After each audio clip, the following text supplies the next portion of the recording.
Firman Allah Subhanahu wa Ta'ala dalam surah Ali Imran ayat 96 yang bermaksud, sesungguhnya rumah yang pertama didirikan untuk manusia beribadat ialah Baitullah di Mekah yang diberkati dan menjadi petunjuk bagi semua manusia. Baitullah Al-Haram tidak pernah sepi dikunjungi jutaan manusia dari seantero dunia sejak permulaan sejarah manusia itu sendiri. Ka'bah berasal dari perkataan Ka'bun yang bermaksud segi empat. Ka'bah telah beberapa kali mengalami perubahan dan pembaikan untuk diperbesarkan. Namun, falsafah dan peranannya tidak pernah berubah sejak semula. Kawasan sa'i antara Safa dan Marwah menyimpan sejarah yang tersendiri. Sa'i adalah rukun haji keempat setelah tawaf di Baitullah. Sa'i adalah manifestasi perasaan cinta seorang ibu kepada anaknya. Anak adalah amanah Allah Subhanahu wa Ta'ala. Siti Hajar, istri Nabi Ibrahim alaihissalam, resah gelisah melihat anaknya Ismail alaihissalam yang kehausan. Bumi Mekah yang kering kerontang ditelusuri, berulang alik antara Safa dan Marwah mencari-cari air untuk anaknya. Maha suci Allah, tidak disangka-sangka hentakan kaki anak kecil yang menangis kehausan, terbit mata air berlimpah-limpah. Air itu adalah air Zam-Zam. Arafah memang bersejarah dan banyak menyaksikan peristiwa penting dalam sejarah Islam. Arafah juga tempat wukuf bagi umat Islam yang mengerjakan ibadah haji.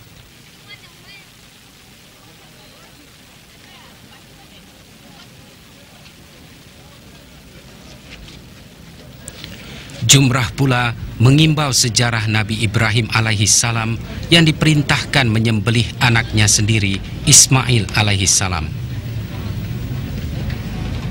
Sejarah ibadah haji mempunyai keunikan yang amat menarik untuk dipelajari dan diteliti, terutamanya oleh umat Islam sendiri.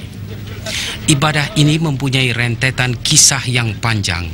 Sejarahnya bermula sewaktu Nabi Ibrahim alaihissalam diperintahkan membangunkan kembali Ka'bah dan menyeru manusia mengerjakan ibadah haji. Semula ibadah ini bertujuan mengesahkan Allah Subhanahu wa Ta'ala dan mencari keridhaannya. Tetapi kemudian masyarakat jahiliyah menjadikannya satu pesta dan penyembahan serta pemujaan kepada berhala dan roh nenek moyang mereka. Keadaan itu berterusan sehingga sampai seruan Islam yang dibawa oleh Nabi Muhammad SAW. Sejak itulah ibadah ini kembali kepada asalnya, yaitu mengesahkan Allah Subhanahu wa Ta'ala.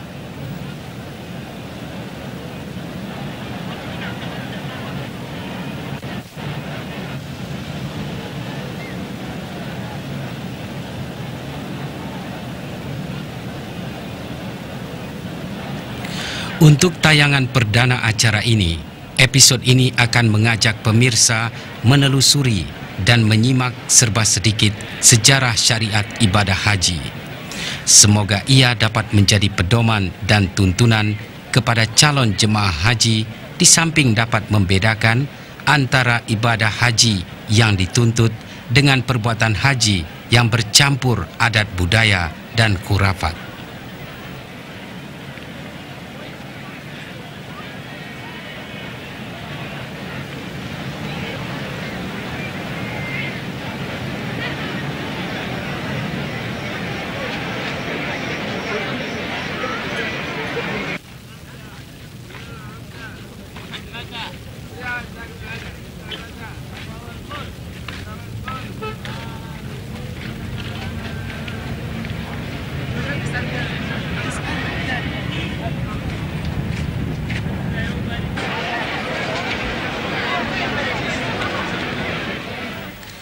Firman Allah dalam surah Al-Hajj ayat 27 hingga 29 antara lain bermaksud, dan serukanlah kepada umat manusia untuk mengerjakan ibadah haji. Niscaya mereka datang ke rumah Tuhanmu dengan berjalan kaki dan menaiki berjenis-jenis unta yang kurus yang datangnya dari seluruh pelosok yang jauh, supaya mereka menyaksikan berbagai perkara yang mendatangkan faedah kepada mereka, serta mengingati dan menyebut nama Allah pada hari-hari yang tertentu. Sudah menjadi lumrah bahwa setiap umat Islam beriman menyimpan keinginan untuk menunaikan fardu haji di Baitullah. Kepentingannya kepada umat Islam jelas, karena ia merupakan tuntutan rukun Islam. Menunaikan haji sama pentingnya dengan ibadah lain.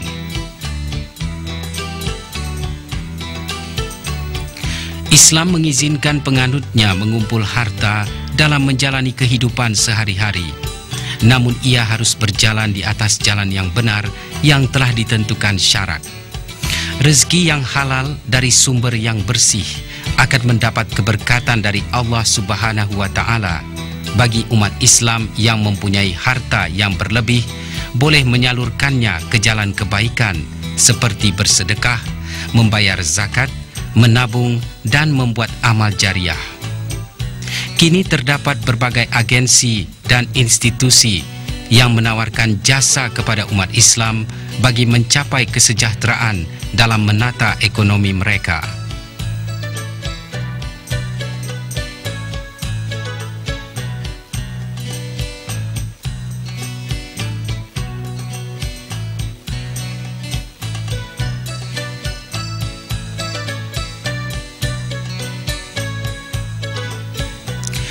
Rasulullah bersabda yang bermaksud, perbelanjaan untuk menunaikan fardu haji adalah seperti perbelanjaan untuk fisabilillah. Ganjarannya 700 kali lipat. Makkatul Mukarramah, tanah Barkah. Sesungguhnya doa Nabi Ibrahim alaihissalam kepada Allah agar bumi ini diberkati dimakbulkan. Nikmatnya melimpah ruah. Mekah terletak di lembah antara bukit-bukit batu yang gersang, daerah yang terletaknya tanah haram dan Baitullah. Makkah Al-Mukarramah dengan penduduknya yang berjumlah 600.000 jiwa juga dikenali dengan panggilan Bakkah, Ummul Qura, dan Al-Balad Al-Amin.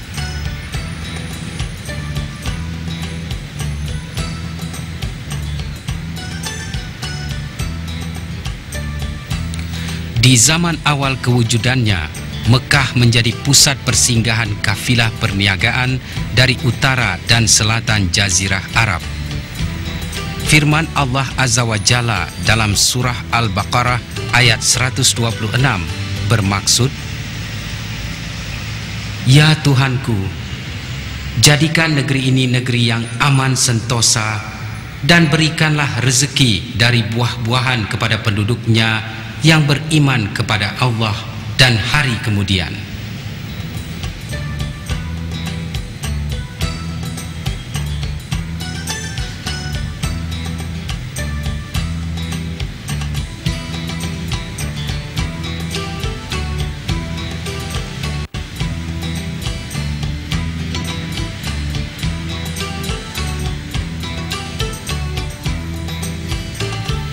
Mekah kini juga dikenal sebagai kota terowongan karena ia mempunyai banyak terowongan.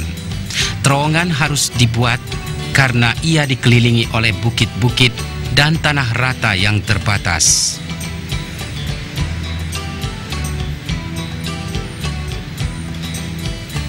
Kini Mekah berganti wajah. Ia menjadi kota kosmopolitan yang senantiasa sibuk dan sesak. Seperti juga kota-kota lain di dunia, ia tidak terkecuali dari mengalami kemacetan jalan raya serta menjadi tumpuan penduduk luar kota. Lanskap indah dihias di sekitar kota ini sebagai identitasnya mengeluh-elukan kehadiran umat Islam yang datang untuk mengerjakan umroh dan ibadah haji. Toko-toko dan pusat komersial dibangunkan untuk menggantikan sistem lama seperti bazar dan pasar sehari. Fungsi kota ini tetap seperti dulu. Transaksi usaha berlangsung dan mempertemukan umat Islam dari seluruh dunia. Kalau dulu, ia hanya menjadi pusat persinggahan pedagang-pedagang Arab yang pulang pergi antara kota Syam di utara dan Yaman di selatan. Kewajiban kepada Allah tetap menjadi prioritas. Ini dapat dilihat apabila azan berkumandang, semua toko akan ditutup dan para pedagang beriringan ke masjid untuk menunaikan perintah Allah. Masjid Namirah terletak di Arafah. Ia hanya dibuka pada musim haji dan kelihatan sungguh indah. Kehalusan arsitekturnya jelas terlihat di setiap ruang bangunan masjid ini. Sesungguhnya Islam mengajar umatnya menghargai sesuatu yang cantik dan indah. Masjid-masjid di dalam Islam memainkan peranan yang cukup besar. Ia bukan hanya berperanan sebagai tempat beribadah, tetapi ia menjadi pusat komunikasi dan interaksi antar manusia. Ia juga berfungsi sebagai pusat pengembangan sosial masyarakat. Rasulullah Sallallahu Alaihi Wasallam menyatu padukan umat Islam dengan memberi penekanan terhadap sembahyang berjemaah di masjid. Singkatnya, masjid mempunyai peranan yang cukup besar untuk melahirkan umat Islam yang bersatu padu dan teguh iman terhadap Allah Azza wa Jalla. Masjid Jakranah merupakan masjid miqat bagi umat Islam yang mengerjakan ibadah umrah. Terletak tidak berapa jauh dari Masjidil Haram. Masjid Tanaim juga adalah masjid miqat umrah. Sesungguhnya ibadah umrah dan haji mempunyai kaitan yang rapat antar keduanya. Rasulullah Sallallahu Alaihi Wasallam pernah bersabda dalam sebuah hadis seperti yang diceritakan oleh Zaid bin Sabit yang bermaksud, mengerjakan haji dan umrah itu dua fardu yang hanya sekali saja bagi seseorang yang cukup syarat. Bolehlah engkau kerjakan mana satu dahulu, sama ada haji atau umrah. Penyempurnaan ibadah haji dan umrah mempunyai falsafah dan pengertian yang cukup mendalam kepada siapa saja yang menunaikannya. Ibadah haji mengajar umat Islam supaya bersatu dalam mengagungkan syiar Islam. Lebih dari itu, dapat mengeratkan lagi tali silaturahim sesama Muslim tanpa mengira warna kulit, adat istiadat, dan kebudayaan.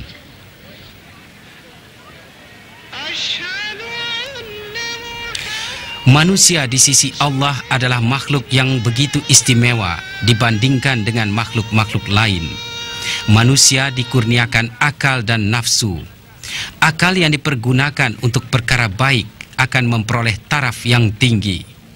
Maka satu dari jalan untuk memohon keampunan Allah ialah dengan menunaikan fardu haji.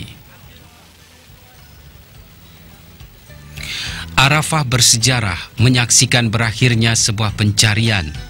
Dengan izin Allah, Adam dan Hawa diketemukan setelah mereka terpisah.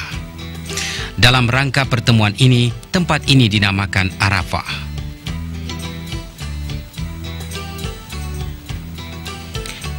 Jabal Rahmah. Tempat ini mengingatkan kita akan peristiwa Hajjatul Wada, yaitu ibadah haji terakhir Rasulullah bersama umat Islam. Disinilah baginda menyampaikan pidato terakhirnya. Wahai manusia, aku tinggalkan kamu dua perkara. Kamu sekali-kali tidak akan tersesat jika kamu berpegang teguh pada keduanya, kitab Allah dan sunnah Rasulullah. Wahai manusia, Tuhanmu hanya satu dan asalmu juga hanyalah satu. Kamu berasal dari Adam dan Adam berasal dari tanah. Orang yang paling mulia antara kamu di sisi Tuhan ialah orang yang paling bertakwa. Bangsa Arab tidak ada kelebihannya dari bangsa bukan Arab, dan bukan Arab tidak ada kelebihannya dari Arab, kecuali karena takwa.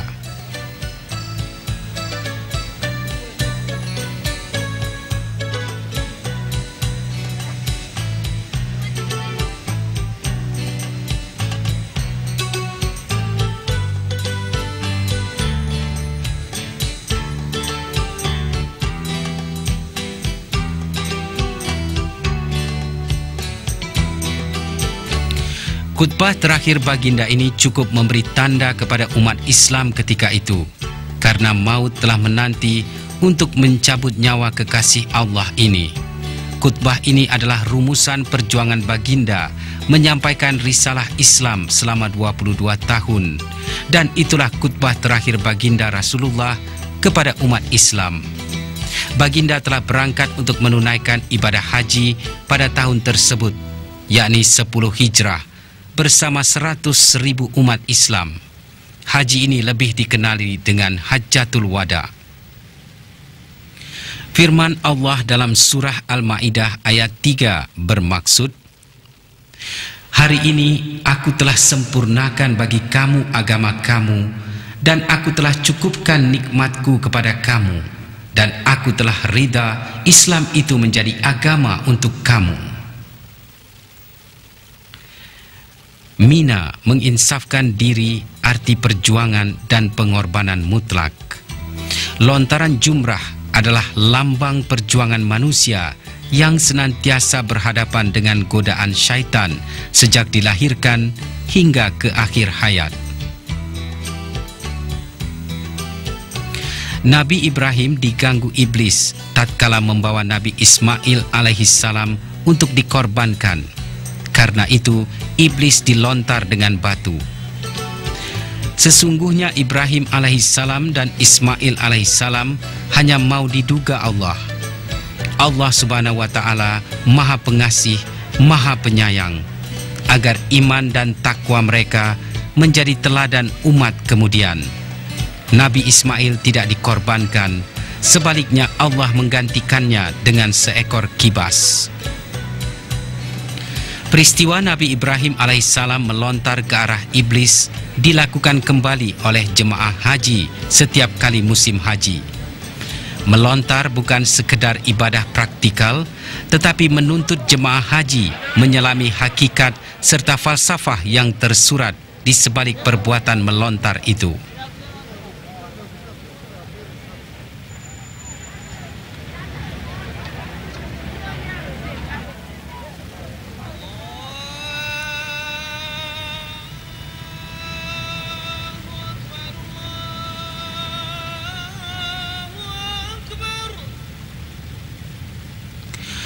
Hamba-Mu datang menyahut panggilan-Mu, ya Allah. Hamba-Mu datang menyahut panggilan-Mu. Hamba-Mu datang menyahut panggilan-Mu. Tuhan yang tiada sekutu bagi-Mu. Hamba-Mu datang menyahut panggilan-Mu. Sesungguhnya segala pujian, nikmat, dan pemerintahan adalah kepunyaan-Mu. Tiada sekutu bagi-Mu.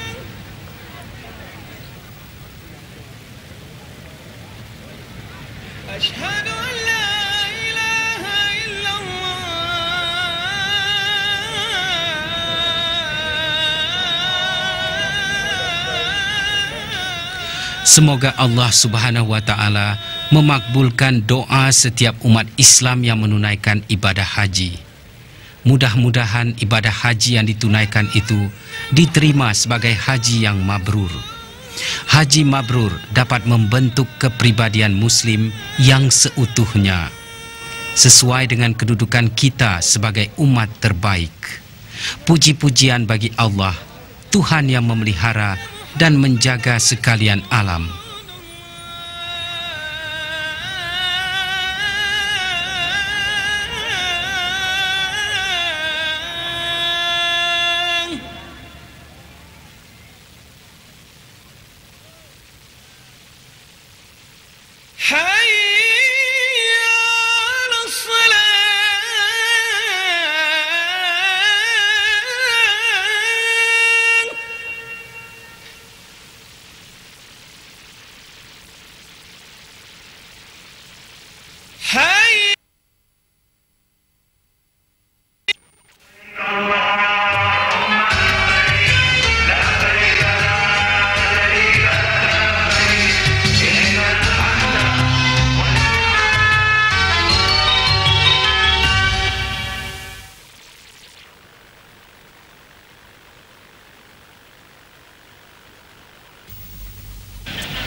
Dana Haji mengontrak beberapa buah hotel di sekitar Mekah di sepanjang musim haji untuk menempatkan jemaah.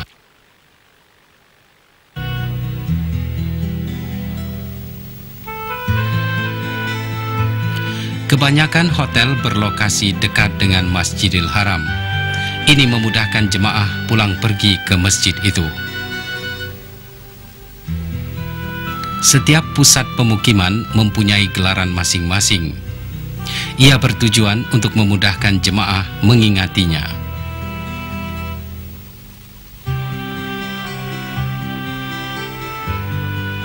Setiap pusat pemukiman mempunyai kamar terpisah untuk jemaah lelaki dan wanita. Setiap kamar bisa memuatkan antara 5 hingga 10 orang mengikut keluasannya.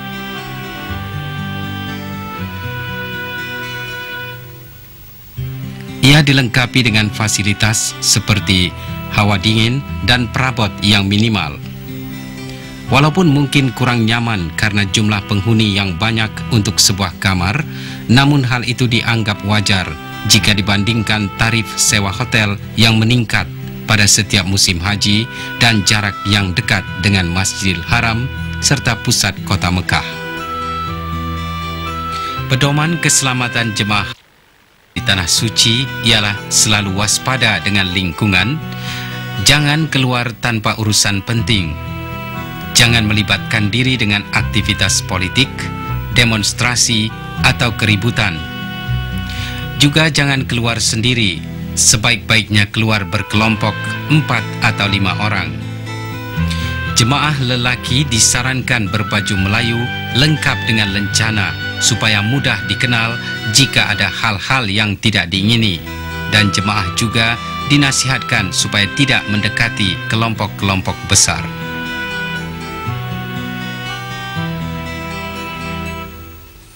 Bagi jemaah yang langsung ke Madinah, mereka juga akan dibawa ke pusat pemukiman dan melalui proses yang serupa seperti di Mekah sesampainya di Madinah.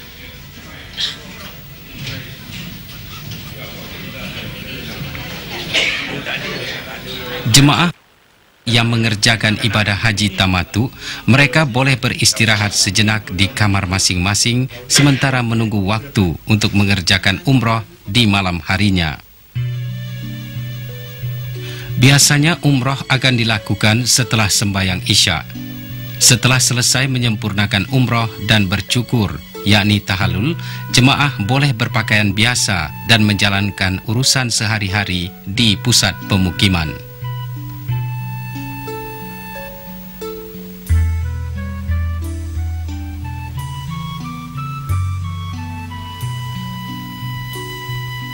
Untuk memaksimalkan kenyamanan jemaah haji, pihak Dana Haji berhasrat untuk mewujudkan kompleks pemukiman jemaah haji yang berkapasitas 25.000 jemaah dalam satu waktu. Kompleks ini akan dilengkapi dengan kantor, kafetaria, ruang makan, dan berbagai-bagai sarana lain.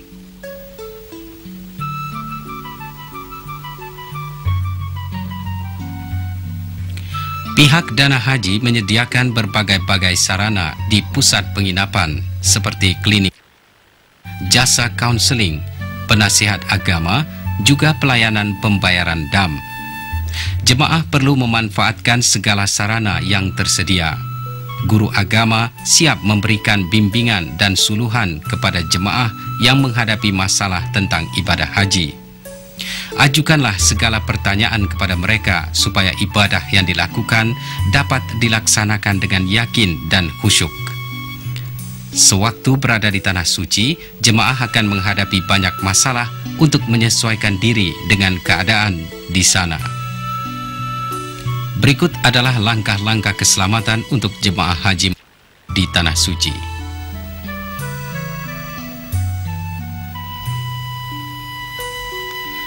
Di Mekah, sebaik-baiknya para jemaah mengambil kesempatan untuk berkenal-kenalan dengan jemaah lain. Dan jika menghadapi problema, silakan mengadu kepada petugas Dana Haji di pusat-pusat pemukiman. Dengan moto memberikan pelayanan yang baik, sempurna dan memuaskan, Dana Haji selalu di hadapan dalam menentukan jemaah dapat melaksanakan ibadah haji dengan sempurna. Kantor Dana Haji menawarkan bermacam-macam pelayanan untuk jemaah, antaranya kaunter kehilangan dan kesasar, bayaran dam dan pendaftaran kematian, pelayanan kaunseling, penasihat haji, pakar rujuk, dan juga kaunter penerbangan.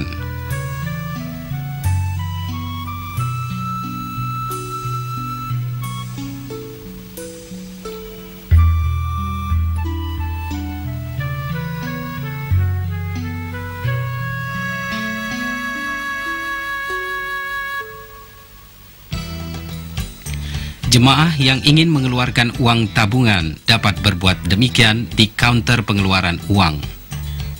Jemaah diperingatkan untuk tidak menyimpan uang tunai dalam jumlah yang banyak.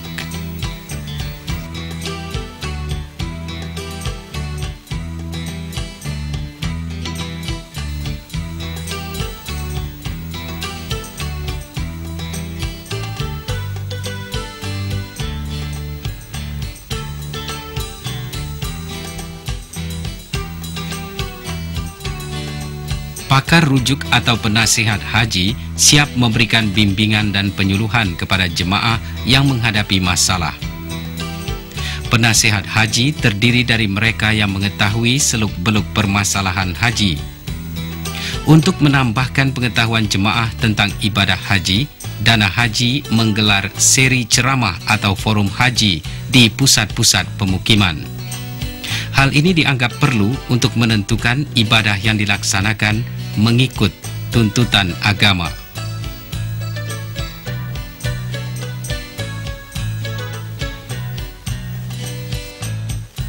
Misalnya di pusat pemukiman 72 ini, semua ruang padat pengunjung setiap kali ceramah dilangsungkan.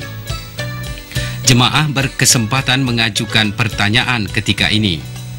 Hal ini jelas membuktikan senantiasa berusaha meningkatkan kefahaman tentang rukun Islam kelima ini untuk menjadi ibadah haji yang diterima Allah.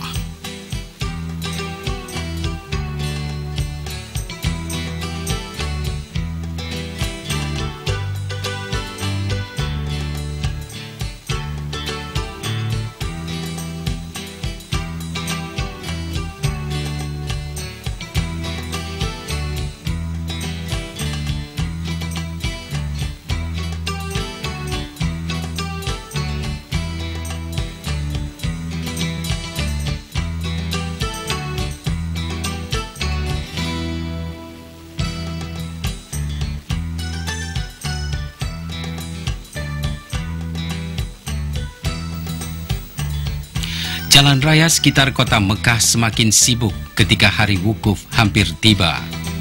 Semua jemaah dari seluruh pelosok dunia membanjiri kota ini, termasuk jemaah yang mengunjungi Madinah terlebih dahulu.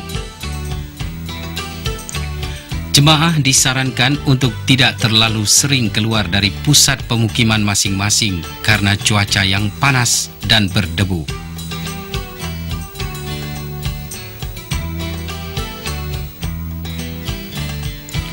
Jemaah haji boleh mengerjakan beberapa kali umroh sebelum tiba hari wukuf. Mereka hendaklah pergi ke Tanaim, tempat mikot umroh yang terletak 5 km dari Masjidil Haram.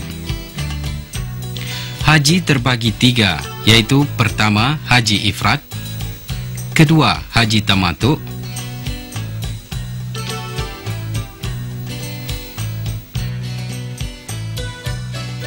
dan ketiga haji kiran.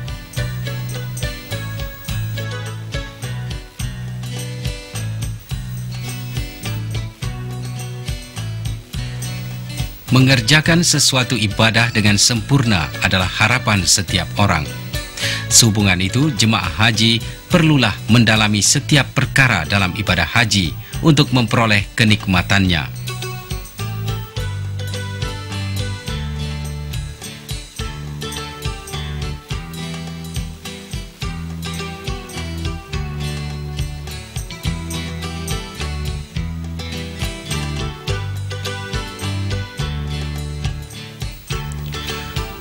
Ibadah haji terbagi dua, yaitu rukun dan wajib haji.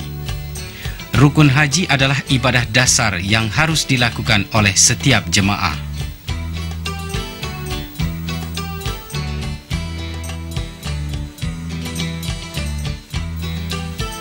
Rukun haji pertama adalah niat. Pada tanggal 8 Zulhijjah sebelum berangkat ke Arafah, yaitu sewaktu berada di pusat pemukiman, boleh berniat ihram haji. Afdal niat dilakukan di pintu pusat pemukiman setelah sembahyang sunat ihram.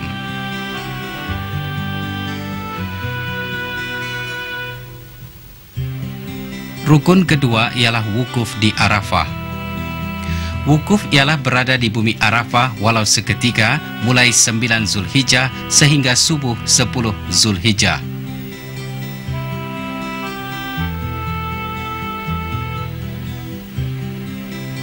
Semasa wukuf, jemaah disunatkan berzikir, berwirid, dan lain-lain. Rukun ketiga haji ialah tawaf di Baitullah. Setelah berwukuf di Arafah, jemaah wajiblah melakukan tawaf rukun atau tawaf ifadah setelah kembali dari Arafah. Rukun haji yang keempat ialah sa'i. Sa'i ialah berjalan di antara Safa dan Marwah sebanyak 7 kali pulang pergi antar keduanya. Bagi yang tidak berkemampuan, sa'i boleh dilakukan dengan menaiki kereta dorong. Ketika melakukan sa'i, jemaah haji tidak perlu berwudu, hanya sunat dilakukan. Rukun haji yang kelima ialah bercukur, yaitu menggunting sedikit rambut sekurang-kurangnya 3 helai. Rukun haji yang terakhir ialah tertib pada kebanyakan rukun. Tertib di sini bermaksud rukun haji harus dilaksanakan mengikut urutan. Perkara wajib haji ialah: pertama, berniat ihram di miqat, yaitu yang membawa maksud ketentuan tempat atau waktu untuk berniat ihram haji atau umrah. Wajib haji kedua ialah meninggalkan larangan sewaktu ihram, yaitu setelah jemaah memakai ihram.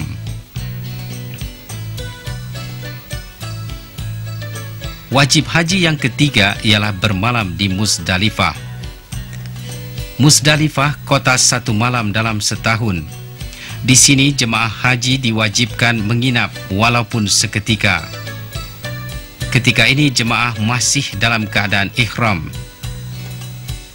Jemaah haji hendaklah berada di kawasan Muzdalifah walaupun seketika setelah tengah malam tanggal 10 Zulhijjah, yaitu ketika kembali dari Arafah.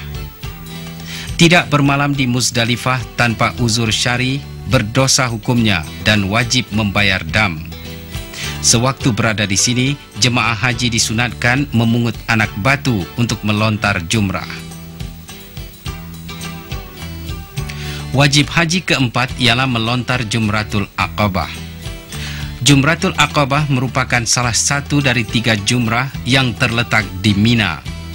Melontar boleh dilakukan mulai setelah separuh malam tanggal 10 Zulhijjah hingga jatuh matahari 13 Zulhijjah. Waktu afdal melontar Jumratul Aqabah ialah pada hari nahar tanggal 10 Zulhijjah. Kawasan jumrah akan menjadi tumpuan berjuta jemaah haji pada ketika ini. Wajib haji kelima ialah bermalam di Mina. Mina dikenal juga sebagai kota 3 hari dalam setahun. Di sini, jemaah haji diwajibkan menginap selama 3 malam pada hari-hari tasyrik, yaitu malam 11, 12, dan 13 Zulhijjah. Di Mina, jemaah boleh melakukan aktivitas masing-masing di kemah-kemah mereka seperti berzikir dan melakukan ibadah sunat lain. Wajib haji yang terakhir ialah melontar 3 jumrah. Pada hari tasyrik diwajibkan pula melontar ketiga-tiga jumrah, dimulai dengan jumrah ula, jumrah wusta, dan diakhiri dengan jumrah aqabah.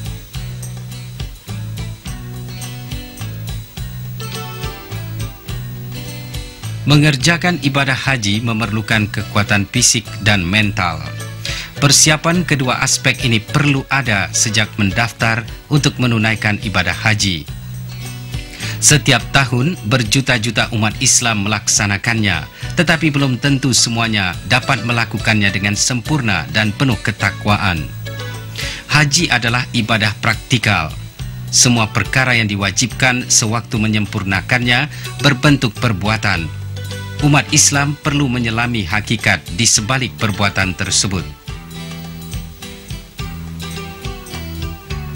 Jika ada kesempatan, sementara menunggu tiba hari wukuf, jemaah boleh membuat lawatan ke Arafah, Mina dan kawasan haji lain untuk melihat suasana dan kawasan tersebut bagi menambahkan lagi semangat untuk melaksanakan haji dengan sempurna.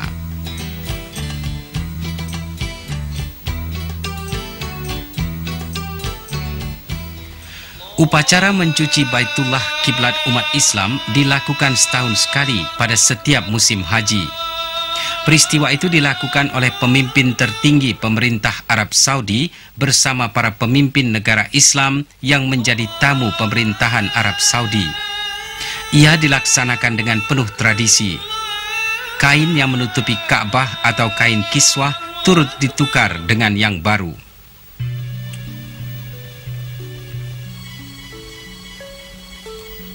Padang Arafah di luar musim haji merupakan sebuah kawasan lapang yang kosong dan kering. Beberapa dasawarsa lalu, tempat ini tidak ditumbuhi oleh pohon-pohon, hanya dipenuhi debu pasir dan batu-batu keras. Tetapi kini Padang Arafah telah berubah wajah. Pohon-pohon hijau yang rimbun memenuhi setiap sudut bumi ini. Umat Islam yang mengerjakan haji kini dapat berteduh di bawahnya ketika hari wukuf. Pemerintah Arab Saudi, penjaga dua tanah haram, setiap tahun mengeluarkan biaya beribu juta rial untuk menyediakan infrastruktur dan meningkatkan lagi sarana yang ada di kawasan haji sebagai persiapan menerima lebih 2 juta umat Islam setiap tahun. Mina dan Muzdalifah merupakan lokasi seterusnya yang akan menjadi tumpuan jemaah haji setelah Arafah. Pihak pemerintahan Arab Saudi menyediakan banyak sarana.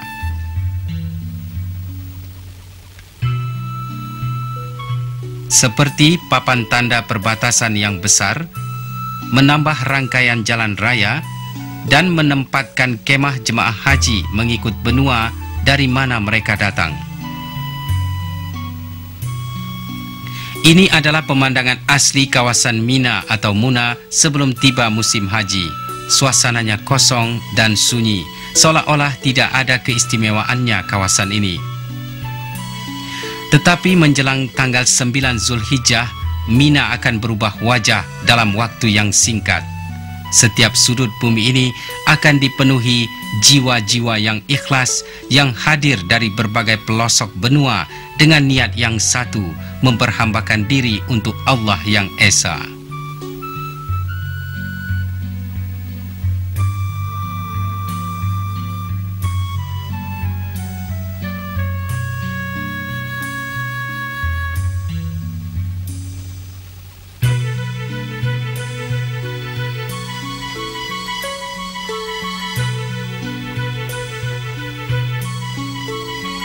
Kawasan Jumrah ibarat padang pasir biasa, sepi dari pengunjung.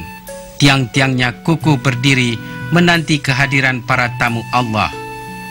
Jumrah akan menjadi tumpuan umat Islam pada tanggal 10 Zulhijjah dan hari-hari tasyrik nanti. Pada ketika itu, kawasan ini dibanjiri lautan manusia.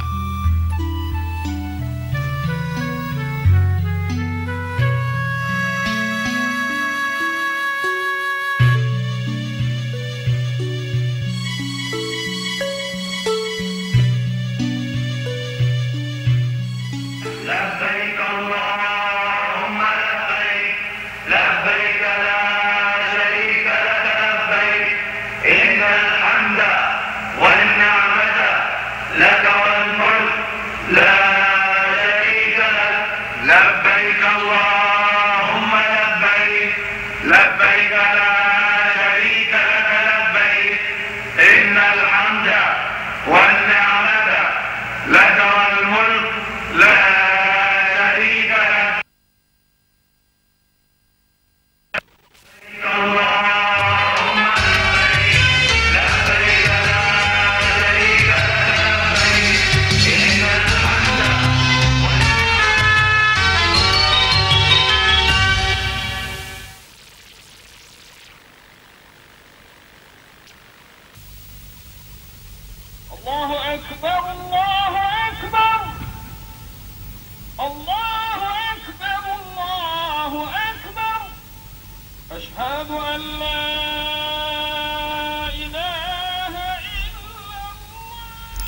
Ya Allah, Engkau yang bersifat sejahtera, darimulah sahaja kesejahteraan. Maka hidupkanlah kami ke dalam syurga, tempat yang selamat lagi sejahtera.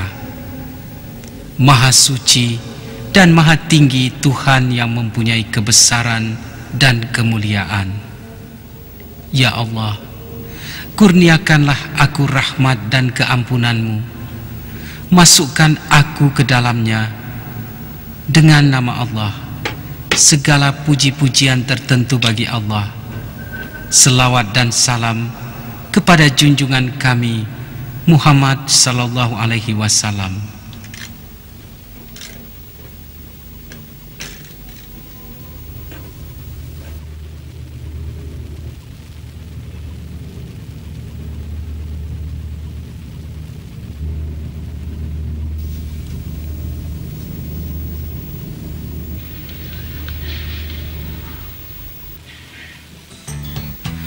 Kain ihram yaitu dua helai kain yang tidak dijahit berwarna putih. Sebelum seseorang itu berniat ihram di miqat, hendaklah ia memakai pakaian ihram. Bagi lelaki ialah dua helai kain tidak berjahit. Sehelai dipakai untuk menutup auratnya di antara pusat dan lutut, dan sehelai lagi dibuat selendang. Ada dua cara memakai kain ihram. Pertama, cara ittiba.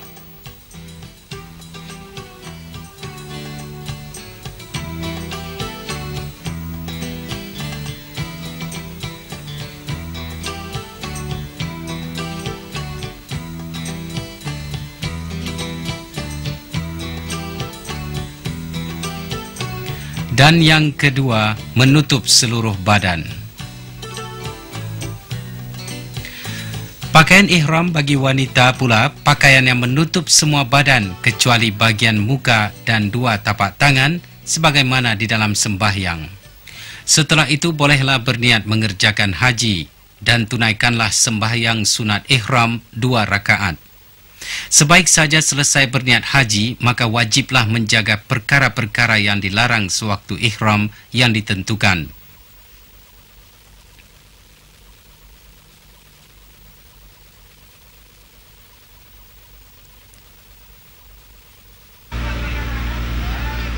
Kini sampailah saatnya umat Islam bergerak ke Arafah untuk berwukuf. Sebelum berangkat, sediakan kebutuhan pribadi untuk selama 4 hari. Bawa bersama keperluan lain seperti Al-Quran, tasbih, lampu senter, dan sajadah.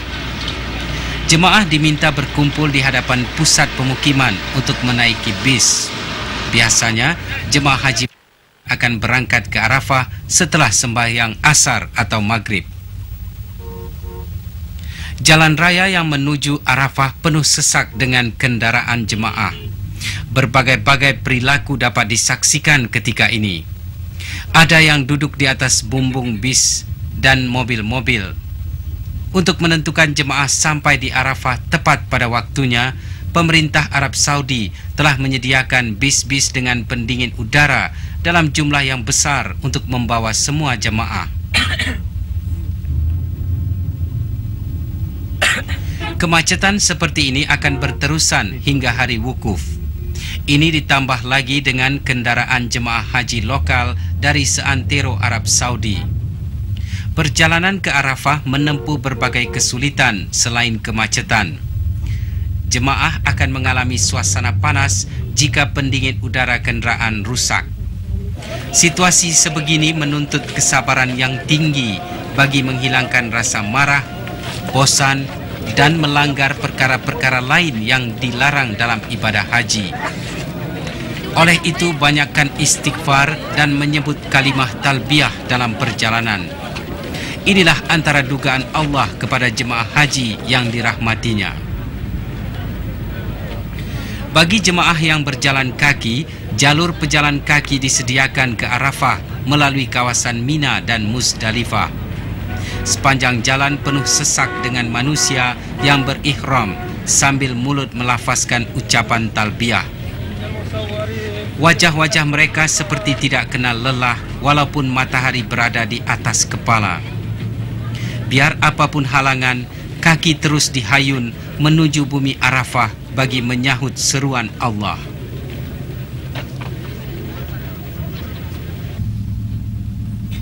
Proses membawa jemaah ke Arafah berlanjutan hingga ke malam hari. Kadangkala terdapat bis rusak di dalam perjalanan. Jika terjadi demikian, segera minta pertolongan dari bis jemaah lain. Dana Haji turut menempatkan petugasnya di persimpangan utama di Arafah bagi menunjuk arah kawasan perkemahan. Dengan suasana gelap malam hari dan kesesakan lalu lintas, kadangkala menyulitkan pergerakan kenderaan.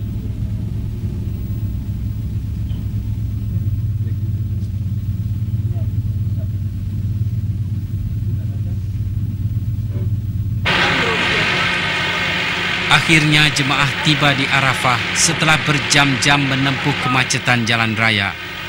Jemaah diminta membawa tas masing-masing ke kemah penginapan. Kemah jemaah lelaki dan wanita dipisahkan. Jika timbul masalah, boleh minta pertolongan kepada petugas dana haji atau pekerja muassasah yang siap di situ. Setiap kemah memuatkan antar 8 hingga 10 orang. Seperti di Mekah, kemah di Arafah juga dinamakan maktab atau pusat pemukiman. Sesampainya di dalam kemah, makanan akan dihidangkan oleh pekerja muassasah. Setelah itu, jemaah bisa melakukan urusan sendiri. Jika ingin menunaikan sembahyang atau beribadat, boleh dilakukan di surau yang disediakan. Jika terasa letih, beristirahatlah. Tidak perlu memaksa diri untuk beribadat hingga mengganggu kesehatan.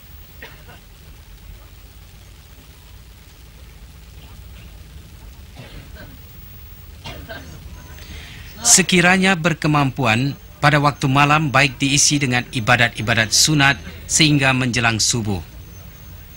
Sepanjang malam, ada juga jemaah yang mengambil kesempatan merapatkan hubungan sesama mereka. Ini menyemarakkan lagi semangat silaturahim. Sementara itu, ada juga jemaah yang terus beribadah memohon rahmat dan berkat. Begitulah keadaan Arafah yang syarat dengan manusia demi mencari keridaan ilahi.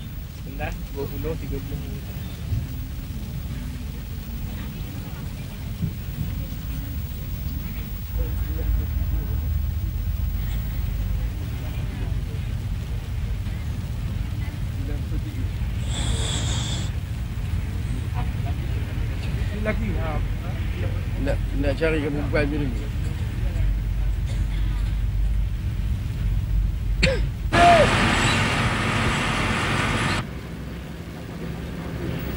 Pagi di Arafah cukup tenang. Di mana-mana kedengaran guru-guru agama menyampaikan kuliah subuh di kemah masing-masing. Kuliah disampaikan seputar falsafah serta hikmah di sebalik wukuf di Arafah. Sementara menunggu waktu wukuf, jemaah diperingatkan agar tidak membiarkan diri kepada cuaca panas. Biasanya suhu di Arafah meningkat melebihi 45 derajat Celcius.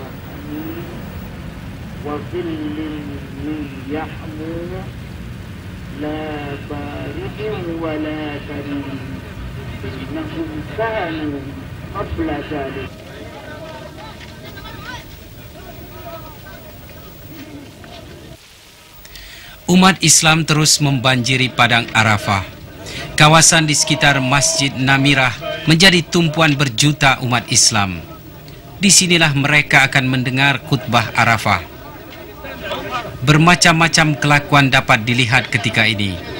Terasa benar bahwa ibadah haji dapat menginsafkan manusia dari segala sifat keji yang ada pada diri masing-masing.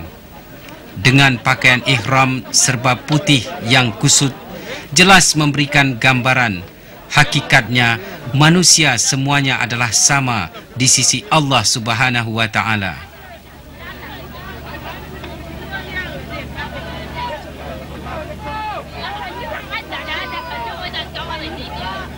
Ketika ini tiada yang kaya, miskin, hitam atau putih. Masing-masing datang dengan niat yang satu untuk mentaati perintah Allah walau apapun keadaannya. Arafah adalah manifestasi kekuatan umat Islam yang utuh. Mereka bersatu untuk bertemu hari ini melampaui batas politik, geografi, warna kulit, kedudukan serta derajat. Arafah juga sinonim pada hakikatnya dengan padang mahsyar yang diceritakan oleh Al-Quran.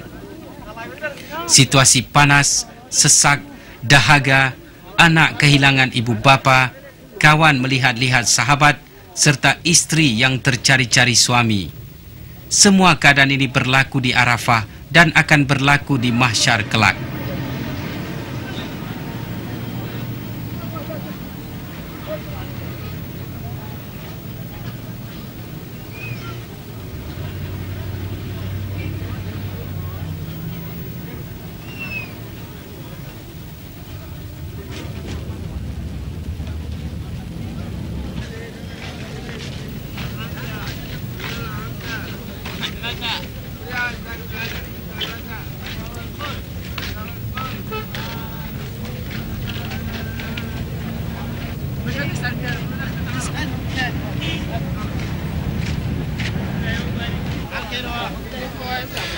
Apa yang kami paparkan ini merupakan keadaan nyata di Arafah. Sprinkler atau semprotan air yang disediakan oleh pemerintah Arab Saudi untuk menyejukkan para jemaah yang kepanasan.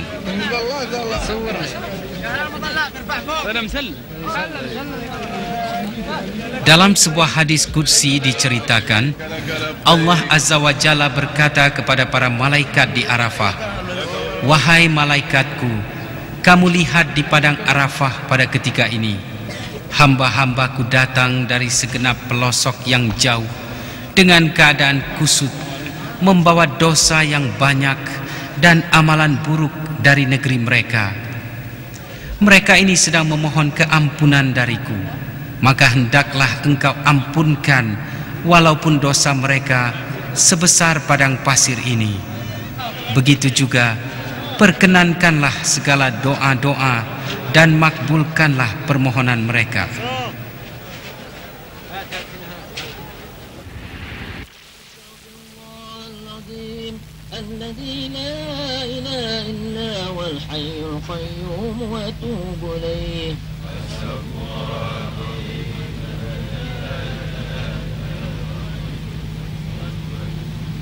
أستغفر الله العظيم الذي لا إله إلا هو الحي القيوم وأتوب إليه. Zikir dan ibadat yang dilakukan di dalam kemah di bawah terik matahari zuhur berterusan hingga sesudah Isya. Skenario di Arafah pada hari wukuf. Sebelum zuhur, khutbah Arafah disampaikan. Kemudian masuk waktu zuhur, mereka berjemaah bersama. Bersambung pula zikir dan ibadat sunat lain sehingga asar. Bersambung lagi hingga maghrib dan isya.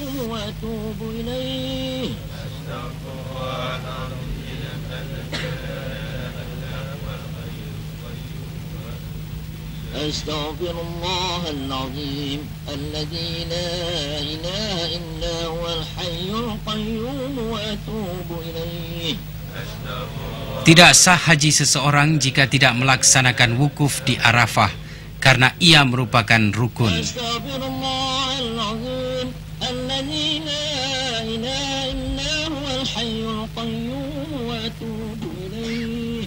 أستغفر الله العظيم الذي لا إله إلا هو الحي القيوم وأتوب إليه. أستغفر الله العظيم الذي لا إله إلا هو الحي القيوم وأتوب إليه. أستغفر الله العظيم الذي لا إله إلا هو الحي القيوم. Jemaah sakit akan ditempatkan di kemah khusus yang disediakan di Arafah. Petugas kesehatan terus memberikan rawatan kepada mereka. Dan bagi waris si pasien, boleh menemani mereka untuk memberikan dukungan moral seterusnya, meringankan kesakitan mereka.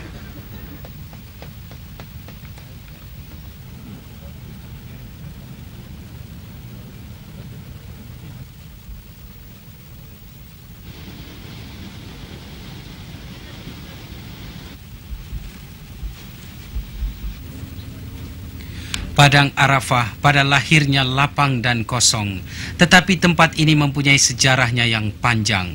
Nabi Adam alaihissalam menjumpai semula istrinya Siti Hawa yang terpisah sekian lama di sini. Nabi Muhammad menyampaikan khutbah terakhirnya kepada umat Islam juga di Arafah. Allah Subhanahu wa taala menggambarkan kekalutan manusia di padang mahsyar seperti situasi di Arafah. Semoga umat Islam memetik hikmah di atas semua yang berlaku sewaktu di sini. Insafkanlah diri, tinggalkanlah seketika kepentingan dunia.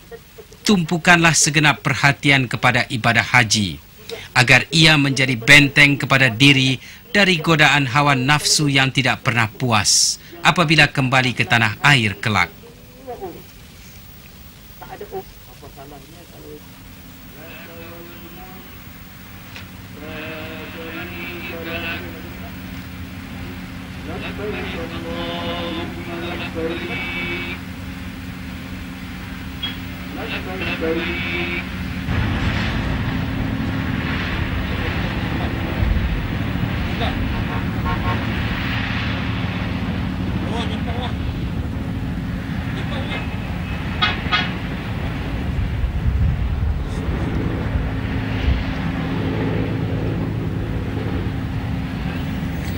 Sewaktu berada di sini, pohonlah keampunan kepada Allah Subhanahu wa taala atas segala kesalahan serta kemaksiatan lampau, serta bertaubat tidak mengulanginya lagi.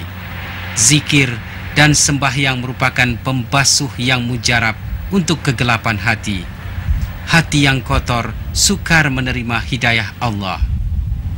Umat Islam tidak akan menjadi umat contoh selagi nilai-nilai murni yang dibawa oleh Islam tidak dipraktikkan oleh umatnya sendiri. Sewajarnya haji dapat membina kepribadian muslim seutuhnya bagi menangkis serangan musuh-musuhnya yang tidak pernah diam selagi umat Islam tidak mengikut telunjuk mereka.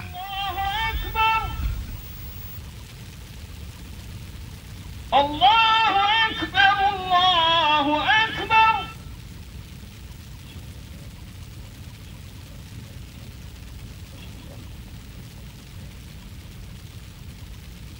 Ashhadu an la ilaha illallah.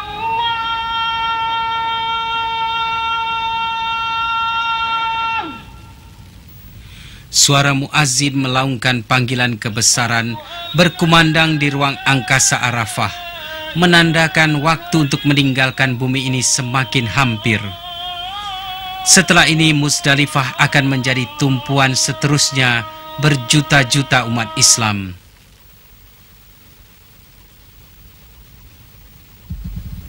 Ashhadu anna Muhammadar Rasulullah.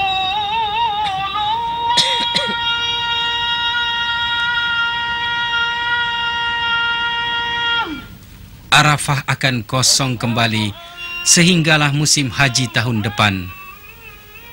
Bumi ini telah menjadi saksi jiwa-jiwa hamba dari segenap penjuru dunia ini bersatu mentaati perintah Tuhannya.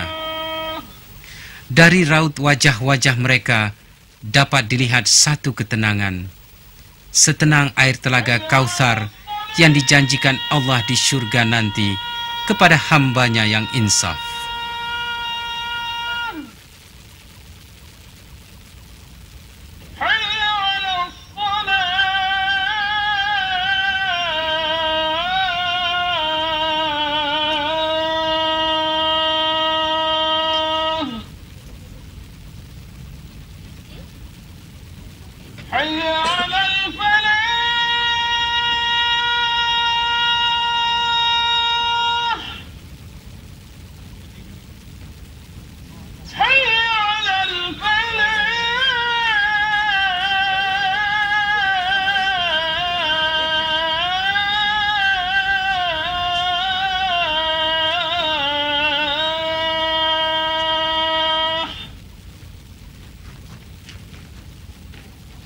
الله